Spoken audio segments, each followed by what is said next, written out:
Well, welcome everyone, and thank you for joining us today on another webinar that we're conducting. We're really excited to bring this webinar to you. Before we kick off, I'd like to begin today by acknowledging the traditional custodians of the land on which we meet and pay our respects to their elders past and present. I extend that respect to Aboriginals and Torres Strait Islander people here today. First, some housekeeping. Just a reminder that we're recording the session. The recording will be sent to you and everyone who registered. Please note that any information that you provide will be managed in accordance with our privacy policy. You can find the link to our privacy policy in the chat. If you have any questions, please drop them in the chat box and we will leave 10 minutes or so at the end of the session to go through them. Mary will respond to as many questions as possible during that time. So we're all professionals here. If you have a question that resonates with you, please feel free to answer and engage positively in the chat. We want to keep this space safe to share knowledge and ideas. We will be having a lucky door prize. So if you've been here before, you know how it works. We give away a free coaching session with Support Coordination Academy. The winner will be drawn at the end of the session, so make sure you stay till the very end. So we're excited to let you know that after 70 years of providing safe and reliable services in Queensland, Endeavour Foundation will soon be operating new supported independent living accommodation services in New South Wales and Victoria. We will provide you with more information in the coming weeks, but if you'd like to know more, please get in touch with us through our website. Mary from Support Coordination Academy is facilitating our session today and will be exploring the important topic of support coordination and person-centered planning. Now, before I hand over to Mary, our facilitator for the day, I'd like to introduce you all to Adam Garcia. Adam is Endeavour Foundation's Practice Innovation Lead within our Practice Quality and Impact team. He has worked in human services for over 20 years and has a passion for practice and leadership coaching. Adam, over to you. Thanks, Helena and Mary. Hey, everybody. Look, person-centered practice is something I'm very passionate about from a number of perspectives. And, you know, it's definitely an approach that is centered to most of human services in our country. And, you know, person-centered way, and I'll talk to the catchphrase at the bottom of this slide, but it's about thinking, it is a way for us to think about people and to support them in a way that puts them at the very heart of all the decisions that affect their life and turns their ideas into meaningful change. And from an Endeavour perspective, that's about turning our people's possibilities into reality. So it's quite opposite to the one-size-fits-all plan, or a plan that's driven by a person's clinical condition or disability. Instead, we look at the individual holistically, ensuring we account for person's family connections, community connections, formal, informal supports, their support preferences, and so on. And, you know, a way to do that is, again, seeing the person as a whole and always begin by exploring their individual needs, desires, and preferences. There are a range of tools to do that, which will be discussed later on as well, different kind of person-centered tools. But you know, if people work in support roles, it really helps them to understand what is important to the person to be happy and content. In addition to, you know, what is important for them to be healthy, safe, and have valued roles in their community. And I guess that's one of the things that sometimes gets missed from the idea of person-centered practice. It's, you know, it's not just about, you know, the house, it's also about the community and how we engage with our community. And, you know, because we obviously want to advocate for people to have more choice and control in their lives, and doing that from a person-centered lens, promoting real opportunities for engagement and participation. But the point that I really love in the slides here is it's about doing things with a person, not for them. And another thing is, another one of the points there, I'm not going to read them out, but read them all out, but it leads to changes which can improve the person's quality of life. And I guess for myself, that's why I'm in this game. It's to improve the quality of life for the people we support. And I believe that the best way to do that is to see people through the lens of person-centered practice. So one of the other initiatives that Endeavour Foundation will be undertaking over the next 12 to 18 months is we will be rolling out active support and frontline practice leadership, which is evidence-based person-centered practice.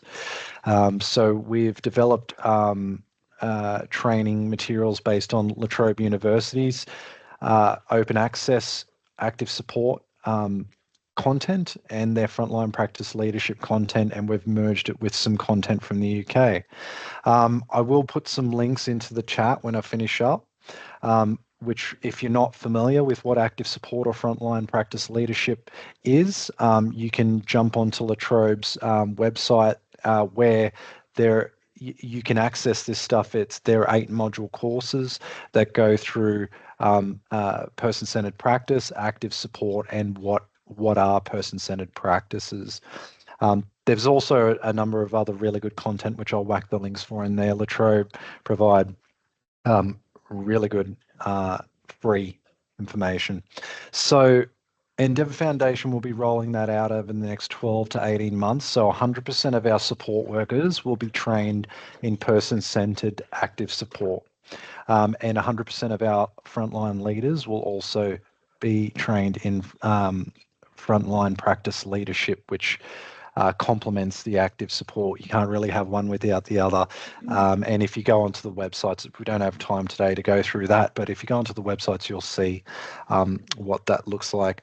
And so we really hope to see improved quality of life outcomes for the people we support.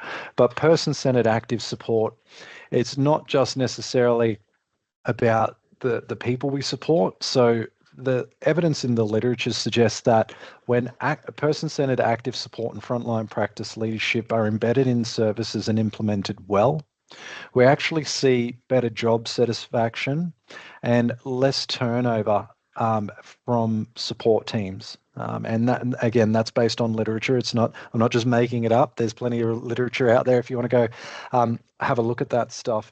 And, one other point I'd like to reiterate around person-centered practice is that it's not just a one-off experience. It's not just another thing to do. It's actually, from my perspective, it's the lens we need to see our people through, or the people that we support. So on that note, I will hand it back to Mary, and I will whack some links in the chat. And if anybody's got any questions about La Trobe's active support or person-centered practice, please just whack it in the chat and I'll address them as I can. Thanks. Thank you, Adam. That was really, really good, and it's so proactive for the organisation to be able to doing that training, especially front end staff as well as management, because sometimes people support their front end staff to have that person-centered practice, but then forget about, unless you do the leadership and the whole team, then it's not really that effective. So that's absolutely brilliant. I'd love to learn more about that. That's just very that's awesome. Okay.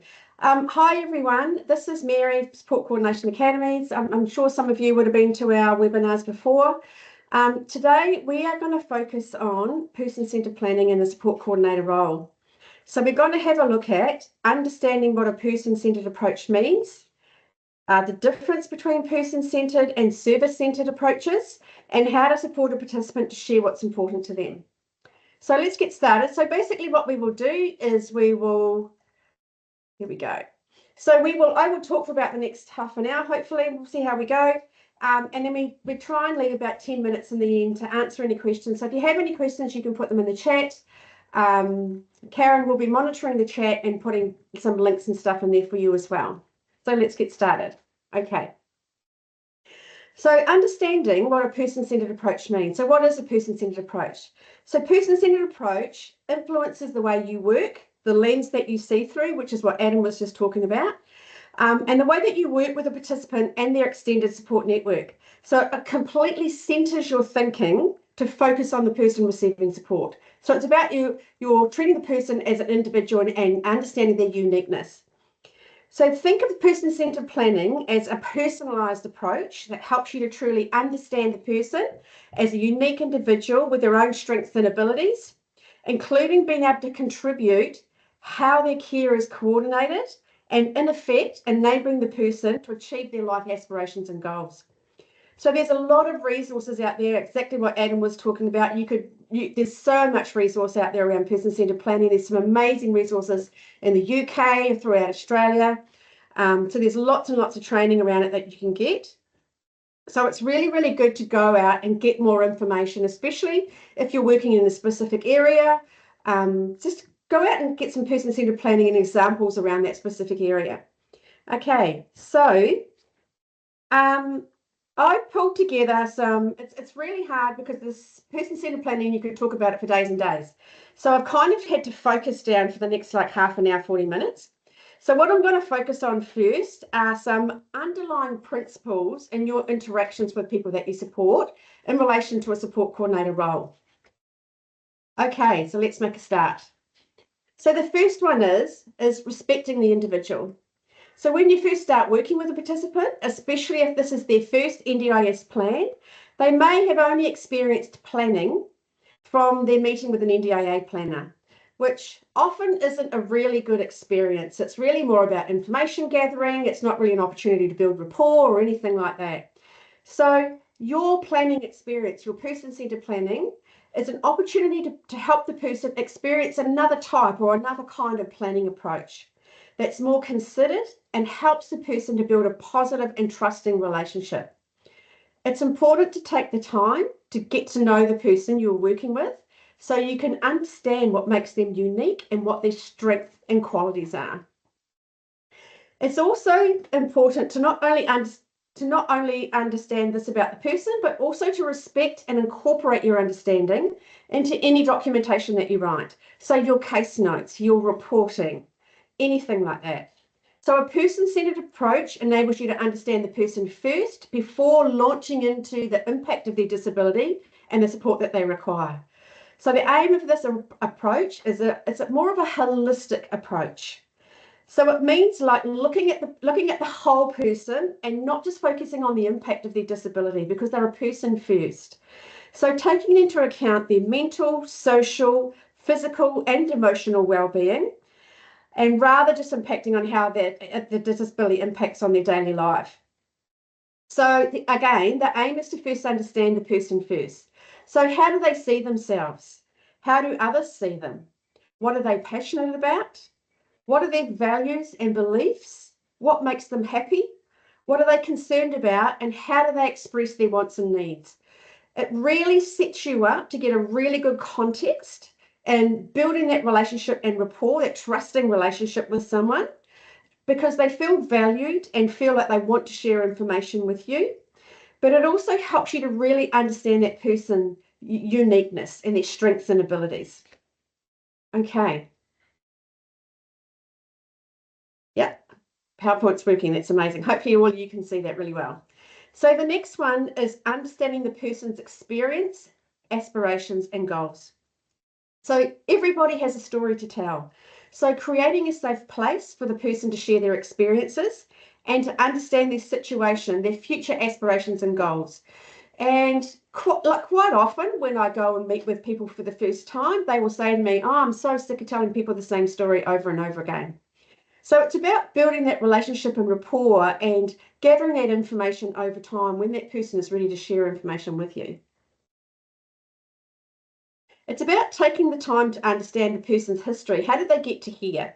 How they've arrived at where they are now, what their life looks like now, what's not working well, and what their goals are, both short-term and long-term.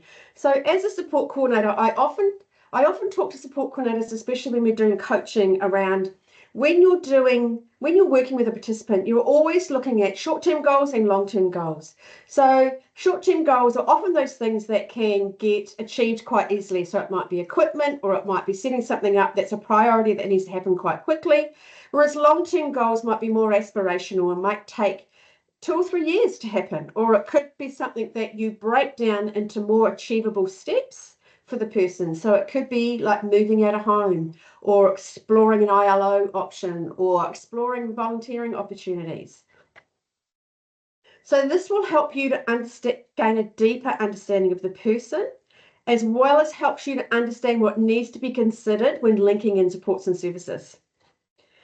And what I mean by that is, it's about, once you break down those goals, you're really starting to understand what are those things that need to be considered when I'm linking in services. So what type of service, where does the service need to be situated? Does it need to come into the person's home, or can they go out to the community? On what days, when, how? So it's really about breaking that down and really getting that really good understanding. And it really sets you up for when you start linking in those services, you're able to offer that choice and control, offer the options that are available, but you're also building the person's capacity to say that these goals are achievable. So the person-centered planning approach helps you to empower the person to understand what their goal means to them, what it will look like when they've achieved their goals, and to figure out how they want to get there. So it's about building that capacity. So sometimes people have never had the opportunity to actually problem solve, or actually go, so what about this, and what about this, and what if this happens, and what if this happens? Really taking the time to have those conversations and really drill it down so that the person feels that they're part of that conversation, and that they're valued in their decision making and the way that they want their supports and services delivered. So that's making sure the person is truly listened to and are kept at the heart of all decision making, including how a service is sourced, engaged, delivered, and reviewed. So as well, ensuring confidentiality and identifying who and what information they want to share with others to build trust and enhance that creative and, that positive working relationship. Okay, sorry. Getting this off right. Okay, the next principle is about focusing on a person's strengths. So again, this is really coming back to the role of a support coordinator. When you're looking at that lens and you're working with someone, it's about putting these steps in place.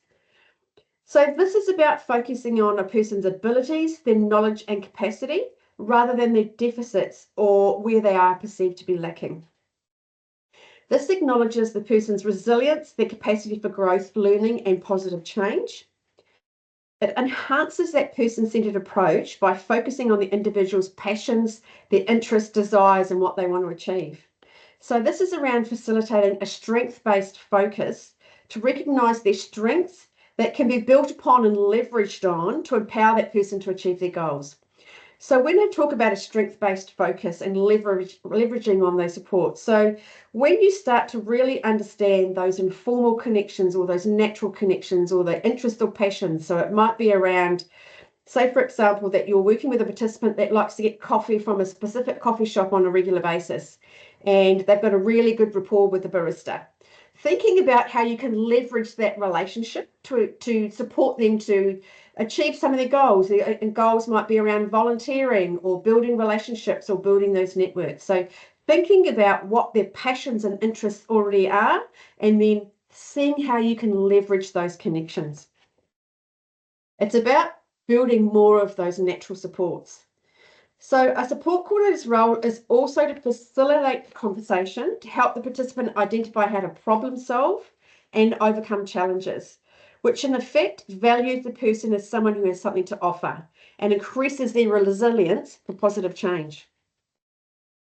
Okay, hopefully this is all making sense. It's pretty common sense, but when you start to look at it from a person-centered focus, it really starts to bring it in alignment with how support coordinators do their role around their planning and the approach that they use.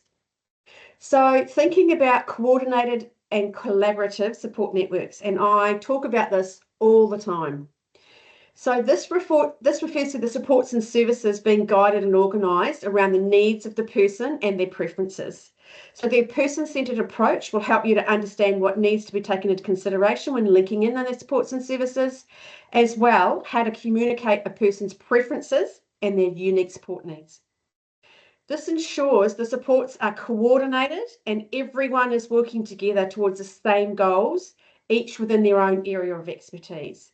So when I talk about coordinated, it's about making sure that everyone is working together. So there's no point if you, say for a person you're working with has a speech pathologist and maybe a psychologist that's working with them or a physiotherapist, and everyone is not aware about the goals for the person. So it's about not everybody working in silos. It's about coordinating everyone and sharing information. So collaborating together to make sure everyone's working together to support that person. So that's about collaborating to share experiences, to review how support's progressing, and to collectively plan for the person's future support needs. And that often happens through those case review meetings, especially if you're working with participants who have high and complex support needs, and there might be a lot of mainstream services, or there might be quite a big allied health team. It's about bringing everyone together and going, right, so how are we going? How are we going towards achieving those goals? What's working well? What do we find challenging? What are the things we need to change? What are we thinking to review? Because I suppose the other thing is that by having that coordinated and collaborative approach, it creates that resilient network of supports around the person.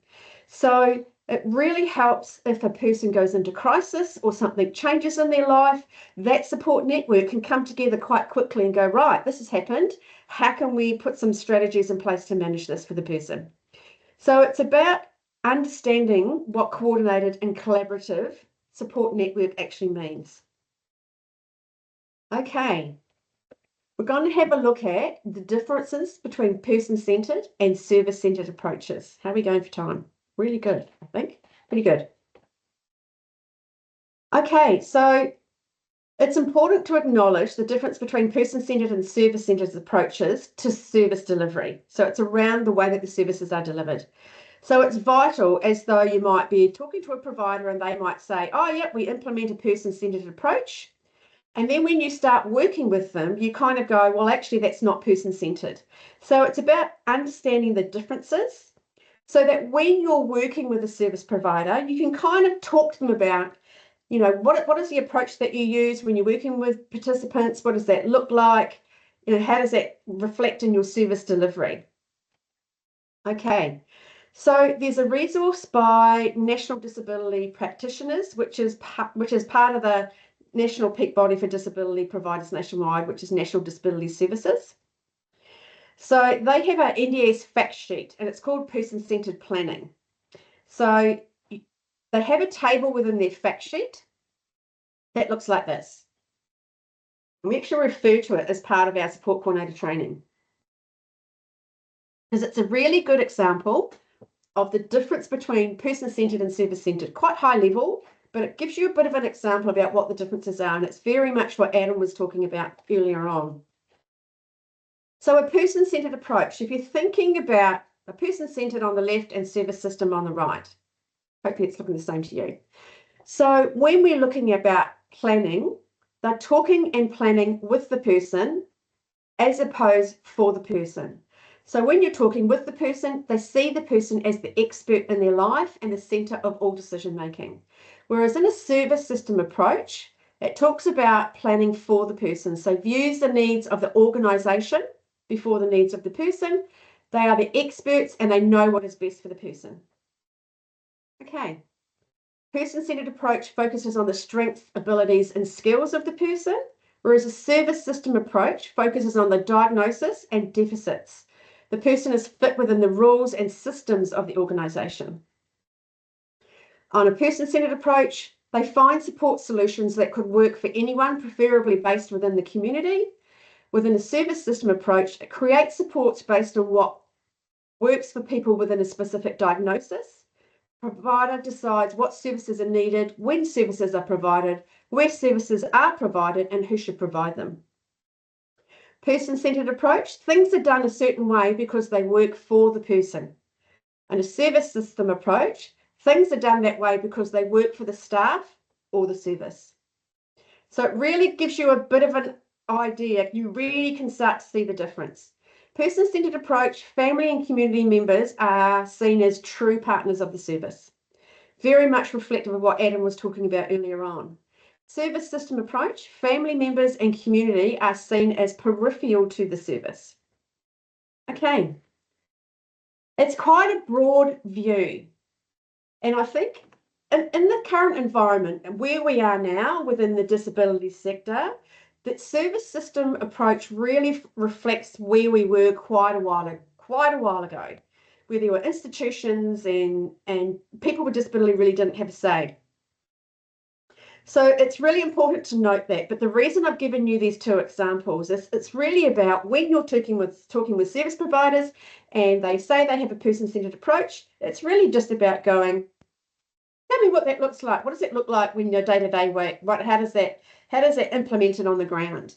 And it's really good to just understand the difference. Okay. Right. We're going to move on.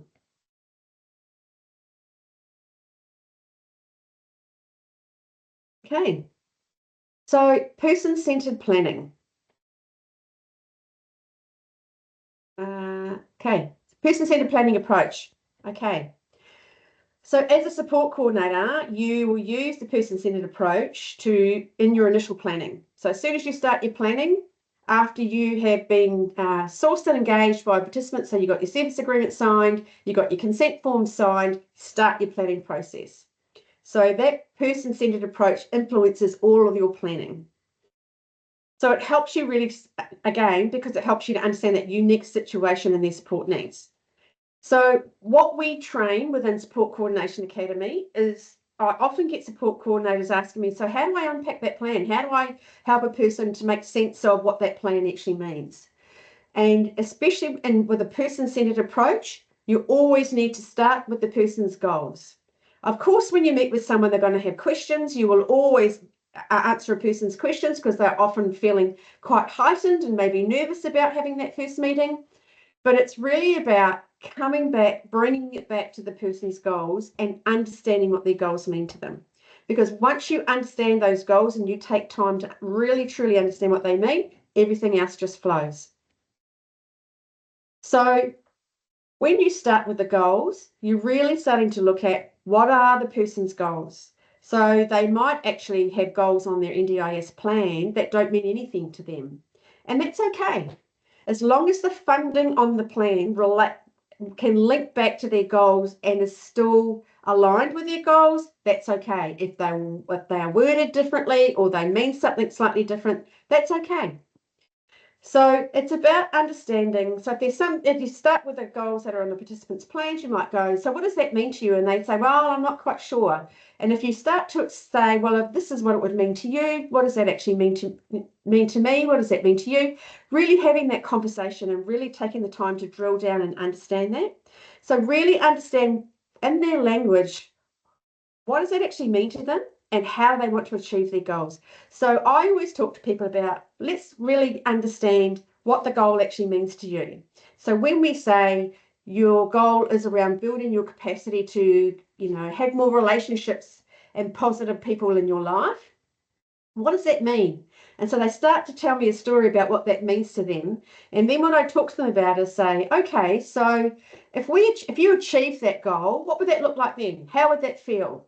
And so I always look at what does it mean, but also I break it down to, so what would it actually look like when it's achieved? Because that will help you develop an outcome to measure against. Yeah.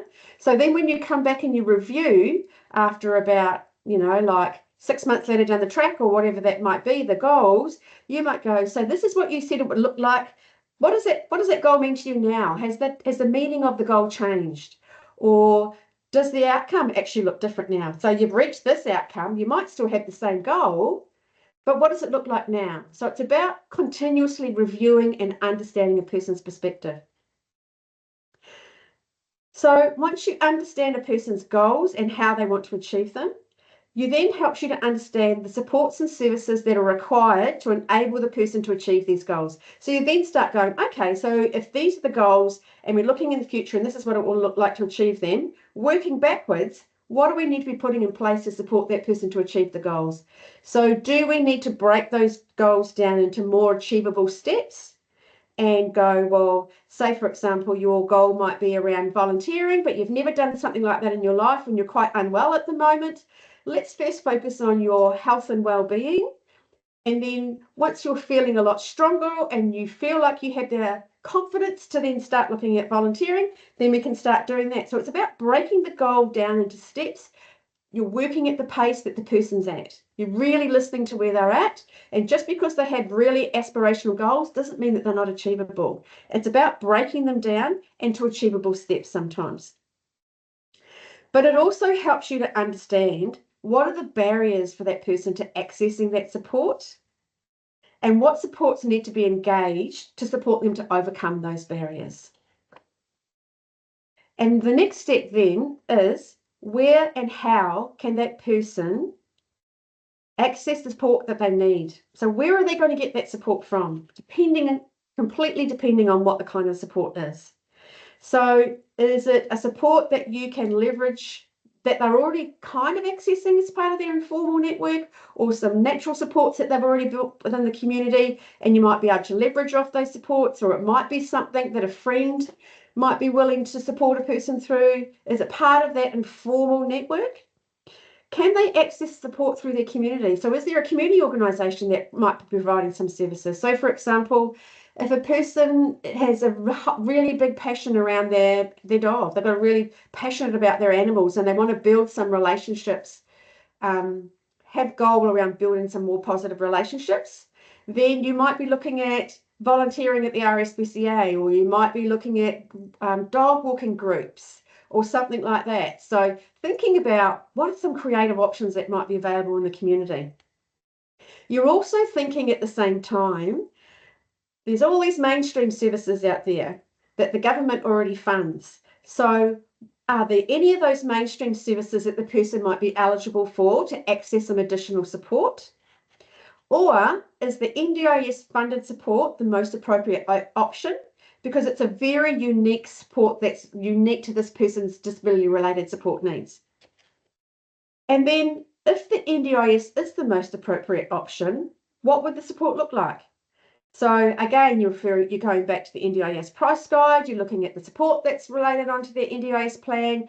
The funding on the plan should be relating back to the goals, and you're able to explain that to a person, and then going to the price guide and talking to them about what supports within those areas, core capacity, capital at the moment, what does that actually look like? And then really starting to have those conversations around how can we wrap all of those supports around you. So that might be about some NDI, it could be like if it's a dog walking group, it might be about exploring some opportunities for some dog walking groups. It might be about engaging a support worker to support that person to engage with those groups. So it might be a number of supports wrapping around that person. And then based on the types of support required and taking the person's unique situation and preferences into consideration, where can you gather evidence to substantiate the need for the support, especially when you're going for NDIS reviews? So this is a really good process to go through when you're going through when you're planning for a review process, an NDIS reassessment process, they call it now. So if you're planning for a reassessment process and you start your review process generally within the last 3 months of the person's plan, using this kind of process to go through and go, right, so how were your goals? How did they work? What worked really well? What didn't work really well? How do you feel about that? And then going through this process, understanding where you can get the evidence from, and thinking about the person might have the same goals, and that's okay. But what does that look like now? How do they feel about that? What does that mean to them now? Does it mean something different? So that's a really good person-centered way to facilitate that planning process. Okay. Hopefully that's making sense to everyone.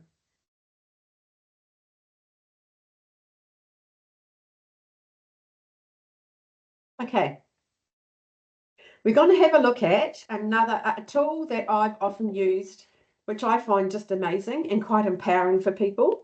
It's called a one-page profile, and I'm sure lots of you would have heard a lot about one-page profiles. And if you haven't, I've actually got a link on here that you can go and see a really good YouTube link by Helen Sanderson, who has a whole website around person-centered planning.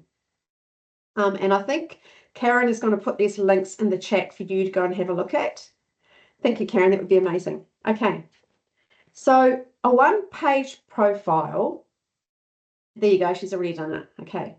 So basically a one-page profile. So when you're identifying appropriate services to provide support for a person, a one-page profile is a useful person-centered tool to share a person's preferences and what's important to them. It's a great way of giving new people crucial information to understand about the participant without the need to be filling in additional paperwork or for the person to having to repeat their story every time. So, for example, you might be supporting a person to link in with a support worker, and they might be going through an agency, and so you contact the agency and you're having discussion with them around what that support worker might look like. They might go out and meet with the person, and so the person might want to go and meet with them, and then the person's having to tell their story again. So it's about developing a one-page profile around what's really neat, what the person really likes, their preferences, what's important to the person, and most importantly, what others need to know about them. So it can be things like, this is the way I like to communicate, this is my preferences around workers, this is what's really important to me, that you respect me as a person, that you use this language, that you understand my culture. There's a lot of different ways. Every single person will be different. And the things that might be important to them might be things around how they want their support provided. And it's a really good tool, especially as I've worked with a number of participants who have a range of support workers, and they actually like to directly employ their own support workers or directly engage their own support workers. So we developed a one-page profile that he could share with all of his support workers.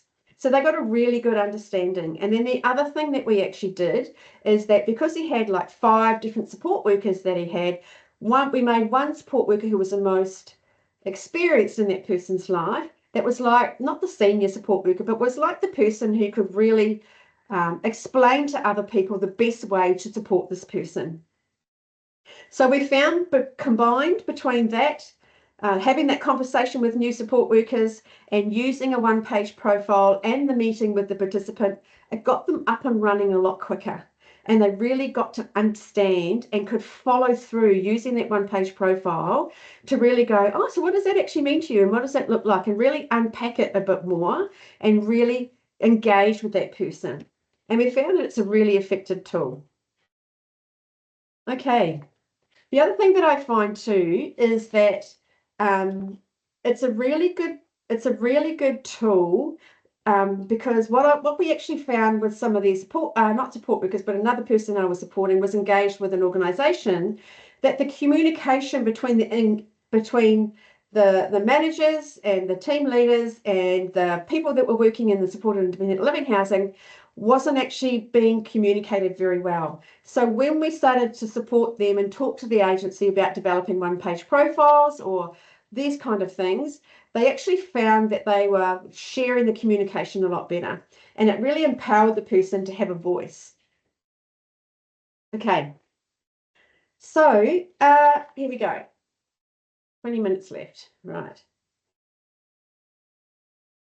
So there's a really good video by Helen Sanderson, which I was talking to you about earlier on. And it talks about personalisation and one-page profiles. And it illustrates the benefit of developing a one-page profile, both from the perspective of the person developing the one-page profile, but also for providers that they come in contact with. It gives you a really broad understanding about how good they are. So I just thought I'd leave you with that resource. Okay.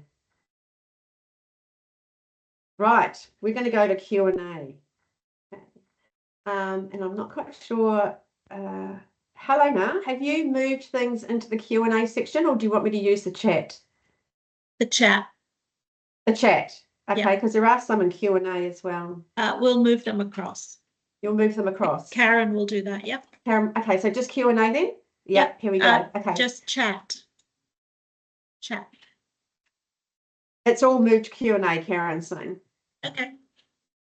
Okay, so is there a template to have for a one-page profile for service providers to give to support workers before their shifts? Go and watch that video. And also on Karen Sanderson's web page, which the link should be in the chat or something. It's also on the slides that you'll get a copy of. She has lots and lots of templates, one-page profiles, all that kind of stuff. Okay, questions from the chat. And the other thing is too, is that on that website, there's some amazing one-page profiles and really, really different, for completely different purposes, which is really good. Should we be concerned about the name change to reassessment process? Is the NDIA going to use this to reassess eligibility to the NDIS scheme? No, the NDIS changed, the part of the legislation changed, was it last year, the year before? And it was just in relation to their terminology around reviews. So all the reassessment means is that it used to be called a scheduled review, and it's the review that happens within the last 3 months of a person's plan. It's now called a reassessment process. Why they changed the terminology, I don't know. The process is exactly the same. Hopefully that's answered your question. Okay, so as part of the NDIS review, they are talking about introducing a reassessment process. An assessment process right at the beginning, which is more of a holistic assessment. But that's completely different to reassessment. And the NDIA are not, my understanding, going to reassess eligibility to the NDIS. They would have to change legislation, and that's not something that they've done. Okay. Is there a link for the person-centered planning document you referenced in the slide, please? For the NDS, you can go onto the NDS website and look at some of their fact sheets. When I will provide Endeavour with a link to the person-centered planning document that I referred to, and they can send it out with the information that they send out. Awesome, thank you. Okay. Are there templates for providers to use for plan review reports? Yes. The NDIS has 2 templates that they have developed as part of PACE rollout. So you can find them on the NDIS website. They are the Plan Information Report and the Plan Progress Report. So they're 2 new templates that everyone will be using once their participants transition over to PACE. Okay, can you possibly mention, please, how does one become a support coordinator without any prior experience? Yeah, definitely. You need to go and get support coordinator training. It's absolutely fundamental and important that you first go and get support coordinator training to understand the role, the responsibility, and the scope of the role. And then that will help you when you are going for interviews. So our training is really best practice focus, and we basically take you right from the beginning and understanding the NDIS right through the whole process to the end when you go through to your reporting. So go and have a look at our website in relation to NDIS support coordinator training. Okay, show one comment. Okay. You would be best approaching a support coordination company to seek the training they provide. I would recommend DSC training. Okay. Yep, DSC have training. I suppose the difference between our training and their training is it's very much focused around best practice principles, and it's very practical. And we offer you 2 options, but yeah. Not all organisations have really good onboarding for support coordinators. If you don't have experience in support coordination, always go and do training first. If you want to know how long our training is, you can email us at info@scacademy.com.au, and I'm happy to send you information. Okay. Okay, I think we've already done those ones. New posts. The person-centered approach seems great in theory and seems to rely on time. How can we implement this in practice? when NDIS keeps cutting SS funding, and it feels like I spend all my time advocating fighting NDIS for the participant just to get funding at all. Any tips for achieving this when you only have 6 to 12 hours of funding? Okay. Look, this is the challenge. The limited hours that we receive at the moment is a challenge. In relation to limited funding, I suppose it really comes back to the way that you accept your referrals. I won't accept any referrals that are less than 20 hours.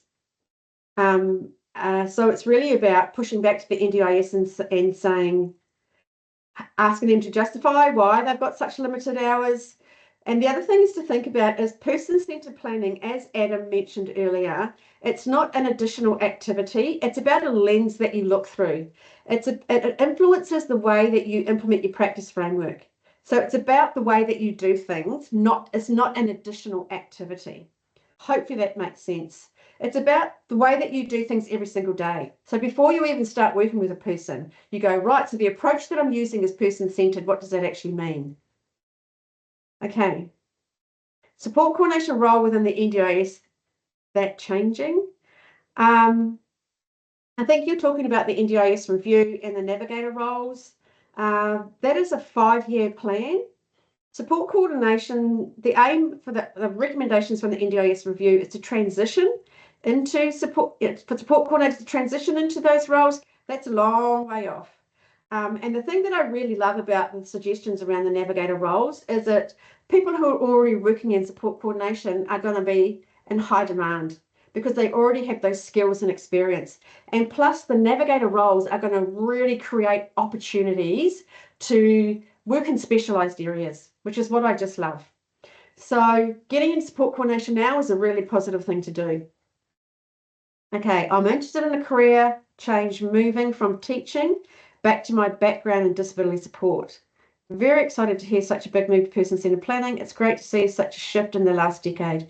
Where I can go, or should I speak to about possible coordinator roles? Okay. Can you please email me? Happy to have a conversation. info@seacademy.com.au. I would always suggest, if you've worked in the disability sector, even if you've worked in the sector as a support worker and you have some experience or you have lived experience, if you want to work in support coordination, always go and get training. It will really help you to understand the scope and boundaries of the role. It's a very complex and quite high demanding role at times. Okay, new posts. We're getting through them. You said there are 2 new reports through PACE, Place Implementation and Progress. Do we still provide a COS end of plan review report? The plan progress report is the COS end of plan review report. It's a different language. So the language just changed. So COS, Community of Supports, Coordination of Supports, which is Support Coordinator Level 2, End of Plan Review Report. It's just a new terminology, Plan Progress Report. So I will provide the link where you can go and find them on the information that I provide to Endeavour when they send their email out. Okay, new post. Do you think the navigator role will be subcontracted out to the lowest bidder, and will be organisations, or will the navigators still be able to work independently or within the current organisations? One of the things that the NDIS review, and this is a really good question actually, because I've been talking to a lot of organisations about who are really concerned about this. One of the recommendations for the NDIS review is that there needs to be very flexible models around engaging navigators for the NDIS, because navigators need to be independent of other services. They also need to be local, and then the participant needs to be able to have choice and control, obviously. So I have faith. There's already some work happening around the navigator planning out or designing some work that's happening. And there was a lot of information that came out last week on the NDIS website, which you can go to their news. If you go to their page, events and news, and look at the news, there was a whole newscast around if you want to be part of that consultation process, you can actually notify them. So go and have a look at the news if you want to be part of that process and actually be part of that discussions around navigator roles and things like that, or anything around the designing of what the NDIS will look like. But the thing what people need to understand is that there's a lot of independent providers out there at the moment. There's a lot of bigger organisations, there's smaller organisations. and there's a lot of independence. So there needs to be, and that's part of the planning process, they need to be looking at what have we got now, and how do we create a model to support those support coordinators into those models. So that's what all the design needs to be looking at. My understanding is at the moment, it's not about the lowest bidder, it's about what's best for participants. So, and how do we support the sector? They need support coordinators. So it would be, the NDIA has an intention, and that with the Department of Social Services, who are actually leading the review, have an intention to have those discussions. And so it's really about them going, what have we got now, and how do we support people to transition into that? Because they don't want to lose the workforce. They're already starting to come out with some really creative funding models. And you would have seen that in the last couple of days. Hopefully, if you've signed up to the NDIS newsletter, they're about co-design or co-funding for supported independent living, and I think employment, transitioning into employment services. So some co-funding models, and what could that look like? So is it directly just individualised funding, or is it some block funding as well, or some kind of other co-design funding? So they're already starting to look at what are some different models and how can we do that? So to me, that gives me hope. Okay, hopefully that's answering your questions and I'm not just going on a ramble. Okay, well, we might just end up there. Okay, again, anyone has any questions or you want to have a conversation, email me at info@scacademy.com.au.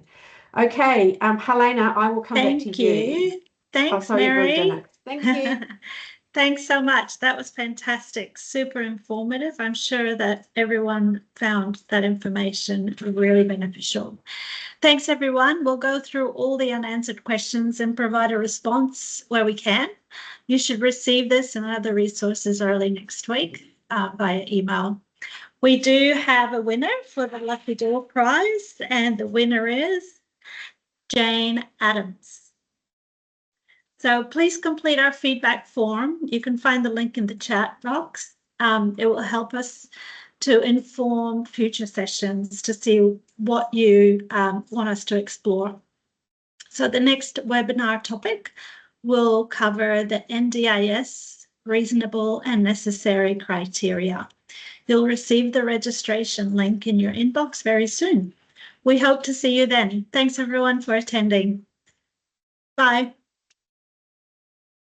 Thanks, guys. Have a great day.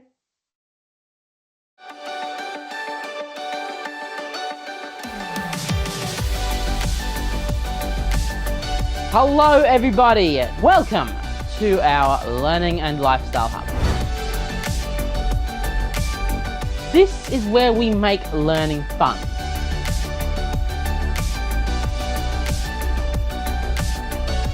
Hi, I'm Grace. I live independently with support when I need it. I live my life my way.